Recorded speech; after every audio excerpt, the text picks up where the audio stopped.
देख रहे हैं हकीकत न्यूज। मैं हूं आपके साथ रीना। मध्य प्रदेश के रीवा जिले के गुड़ में किसान महापंचायत में मंच पर भगवा टोपी पहनकर पहुंचे राकेश टिकैत। कहा बीजेपी की है काली टोपी। खबर मध्य प्रदेश के रीवा जिले के गुड़ से है, जहां किसान महापंचायत का आयोजन किया जा रहा है, जिसमें मुख्य अतिथि में भारतीय किसान नेता राकेश टिकैत मंच पर भगवा टोपी पहनकर उपस्थित हुए। मीडिया के द्वारा पूछे जाने पर राष्ट्रीय किसान नेता ने कहा, भगवा टोपी बीजेपी की नहीं है, बीजेपी के तो काली टोपी है। वहीं बागेश्वर धाम के सवाल पर राकेश टिकैत ने कहा कि बागेश्वर वाले बाबा को सीबीआई का चीफ बनाने की जरूरत है। आगे कहा कि सरकार किसानों पर लाठियां बरसाती है। कई दिनों से किसान धरने पर बैठे हैं अपनी मांगों को लेकर के। देखो, पूरे देश में एमएसपी गारंटी कानून के लिए आंदोलन होंगे। ये पंचायत भी उसी लिए है कि लोग उसकी तैयारी करें और एमएसपी से कम पे खरीद ना हो, इसके लिए देश में कानून बने। भारत सरकार कानून बनाएगी, लेकिन वो जब बनाएगी जब दिल्ली में आंदोलन या उससे भी बड़ा आंदोलन देश में खड़ा होगा। स्वामीनाथन कमेटी की रिपोर्ट लागू नहीं होगी तो देश के किसानों को नुकसान है। आज वो अपनी जमीन बेच कर गुजारा कर रहा है, फसल बेच के उसको नुकसान है। वो कर्जा ले रहा है। कर्जा अभी जो बजट आया उसमें भी कर्जा बढ़ाने की बात करी। 20 लाख करोड़ रुपए का कर्जा किसान को देने का वो करा है।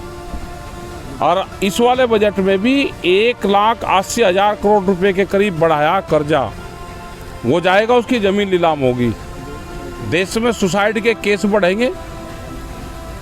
ये लैंड बैंक बनाना चाहते हैं, बैंक जमीनों की नीलामी छोड़ने का। बड़ी बड़ी कंपनियां आ रही नीलामी छुटाने, और ये देश में प्रक्रिया शुरू होगी।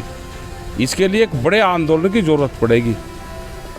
रीवा में कई किसान हैं जो गोविंदगढ़ में धरने में बैठे हुए हैं, उनकी जमीन अधिग्रहण। बिल्कुल जमीन अधिग्रहण हो रही होगी, आंदोलन करना पड़ेगा, काम रोकने पड़ेंगे, एक कुर्बानी देनी पड़ेगी।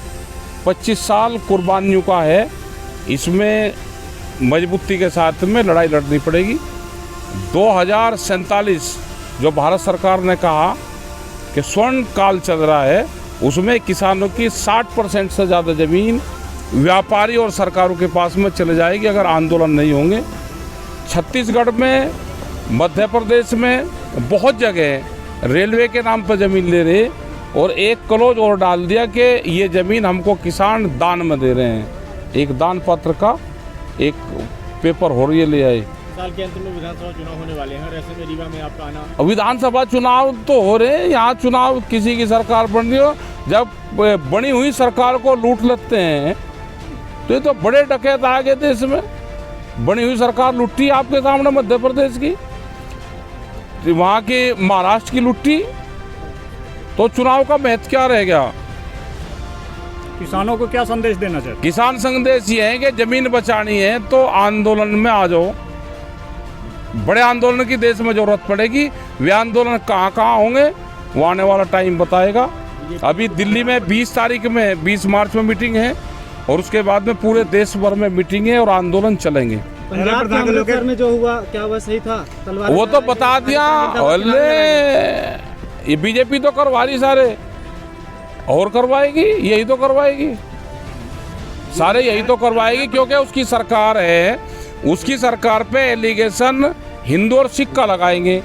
देश में मुसलमान और उसका तो होगा, हिंदू सिख के दंगे भारत सरकार करवाएगी। क्या लगता है कौन नेता शामिल है? भारत सरकार, इनकी एजेंसियां सब शामिल है। करवाने की बात करें, किया हुआ है भगवा ये उनका है, उनकी काली टोपी है भाई। वे मने करने के काली टोपी हमारी नहीं है। अभी तक आप भगवा ना भगवा तो भगवा हमारा है। भगवा किसका? भगवा है समाज का। स्वामी दयानंद भी बीजेपी का मेंबर था क्या? उनकी काली टोपी है, वे इसके चक्कर में ना, भगवा उनका ही नहीं। उनकी काली टोपी है, काली टोपी ओढ़ अपनी में दिखावा के लिए भगवा। हाँ, दिखावा के लिए करें, वे बहकाने का काम करे। भगवा तो समाज का है ये। बागेश्वर धाम के बारे में आपने सुना होगा। हाँ, पीठाधीश्वर हैं वो। हाँ है, उनको तो उसकी वो सीबीआई का चीफ बना दो उनको। इनकी जरूरत ही नहीं की तनख्वाह इसकी। उनके भाई का एक वीडियो वायरल हुआ था, कट्टा लहराते हुए, एक शादी। अरे उनका कुछ नहीं बिगड़ देगा। ये 2023 में ये काम चलेंगे। 2023 जो है वो धार्मिक वो रहेगा, उसमें लड़ाई झगड़े करो, धार्मिक को उसको बढ़ाओ। ये देश तो कृषि और ऋषियों का देश है, इसमें कृषि के साथ में छेड़खानी होगी तो आंदोलन होंगे, और धार्मिक उसमें होगा तो आंदोलन आप होंगे। हिंदू राष्ट्र के पक्ष में हैं? है जी, आप हिंदू राष्ट्र के पक्ष आप बता दो, आप होगा। हाल ही में ये कैमरा जो है ना, कैमरा और कलम पे बंदूक का पहरा है। जो नागपुर के क्वेश्चन आ रहे हैं 2024 के बाद में, इनकी पॉलिसी है कि कलम के हाथ में कमल देना, और जब कलम कमल को थाम लेगी तो देश में क्रांति नहीं आने की। कमल तो भाई मखमली गद्दू पर चलने वाले हुए हैं, और कलम जिसके हाथ में रहेगी उसका पथ जो है वो कटीला होगा। हाल ही में आप यूपी का बजट पेश हुआ और आपने इस पर सवाल खड़े किए, किस प्रकार बताएं? उसमें किसानों के लिए कुछ नहीं है। 5 साल के लिए बिजली फ्री देने की बात करी थी, 1 साल के लिए फ्री दी। जैसे अनाज को फ्री दे रहे हैं 1 साल के लिए, जैसे 15 लाख रुपया देने की सबको बात करी, और आज 5 किलो अनाज पे ले आई सरकार। ये देश के सब संसाधनों को बेच रही है, देश को गरीब करने की पॉलिसी है। देश की जनता आपस में लड़े, वो चाहे धर्मवाद पर लड़े, जातिवाद पर लड़े, भाषावाद पर लड़े, ये झगड़े आपस में बढ़ेंगे। आपके साथ देश के किसान हैं, इतनी बड़ी ताकत आपके पास है 2024 में। ना हम दूर रहेंगे, इससे बीमारी से दूर रहेंगे हम। किसानों के लिए सबसे बड़ी समस्या जो है तो आवारा मवेशी है, आवारा मवेशी है, बड़ी समस्या है। इसको लेकर आपके द्वारा ये समाधान नहीं कर रहे ना, जो बीजेपी सरकार है इसका समाधान नहीं करे, क्योंकि ये फसल नष्ट होगी तो इनके व्यापारी जब भी तो बाहर से अनाज मंगवाएंगे। इनको देश की जनता से, आम लोगों से कोई लगाव नहीं है। ये देश की